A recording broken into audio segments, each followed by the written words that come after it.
Hello and welcome to our reflection today as we continue our journey through Mark's Gospel. In the first parts of Mark chapter 14, we've seen Jesus sharing bread and wine with his disciples. They've celebrated the Passover meal, and it's hugely significant that Jesus should die on Passover and that Jesus should take this meal to become his new meal for his followers to follow. Because you might remember in the first Passover, it was when God came to rescue the Hebrews from slavery in Egypt. And God's judgment was going to pass over the land. That was the final plague. And the firstborn sons in every household would die. But the Jews could escape the angel of death killing their firstborn sons by sacrificing a lamb and by putting the blood of the lamb on their doorposts. And from that sacrifice, they were led into freedom. And so it's a pointer to what Jesus' death is all about.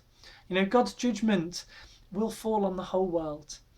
But Jesus comes to be our Passover lamb. He comes to die in our place, that we might be forgiven, that we might be set free, that we might start a journey into a new life, into a promised land, if you like, where we can live with God forever.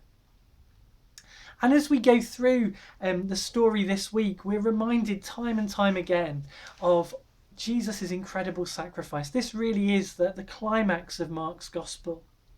And at the end of the communion meal, the end of the Passover meal that they shared together, we see Jesus going out and praying for all of these events that are to come. It says, they went to a place called Gethsemane, and Jesus said to his disciples, "Sit here while I pray." He took Peter, James and John along with him, and he began to be deeply distressed and troubled. "My soul is overwhelmed with sorrow to the point of death," he said to them. "Stay here and keep watch." Going a little farther, he fell to the ground and prayed that if it was possible, the hour might pass from him. "Abba, Father," he said, "everything is possible for you. Take this cup from me, yet not what I will, but what you will." The cross of Jesus Christ is like a beautiful diamond. It can be seen and understood in so many different ways. And three of the main ways that it's been seen traditionally in the church is as Christus Victor, Christus Mediator, and Christus Exemplar.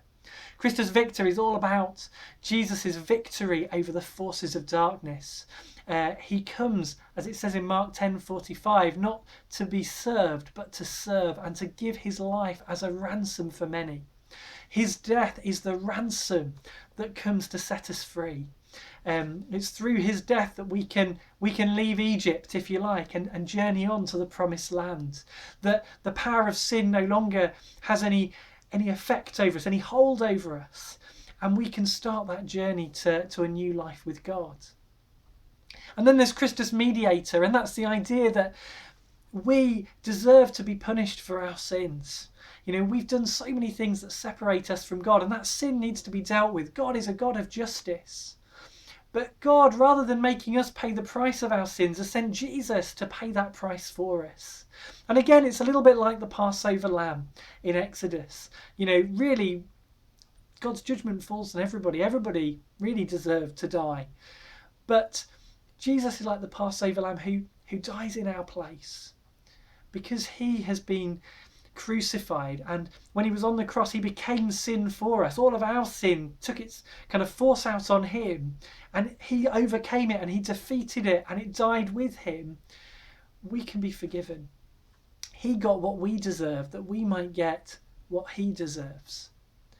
And it makes a bridge. You know, a mediator makes a bridge, don't they, between us and God, to allow us to have that relationship with God that we were made for.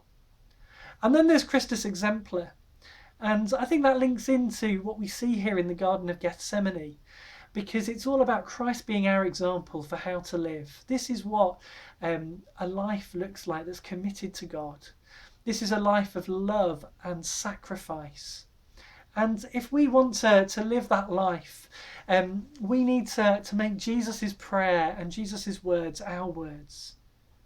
Yet not what I will, but what you will. God doesn't make us suffer. He doesn't make Jesus go to the cross. But Jesus wants to do the Father's will. And so he prays for strength.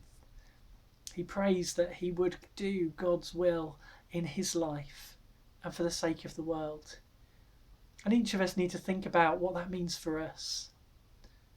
How might we live lives that are committed to God, that are full of love and sacrifice, not just looking to what's good for us, but for what's good for those around us and for the world at large. Let's spend time this week as we enter into Holy Week really reflecting on the magnitude and the profundity of what Jesus has done, that we are freed, that we are forgiven, that we are offered new life, and that we can be empowered by his Spirit. We can live with him and for him, and with his Spirit working in us and through us, so that God's plans and purposes, God's kingdom might grow.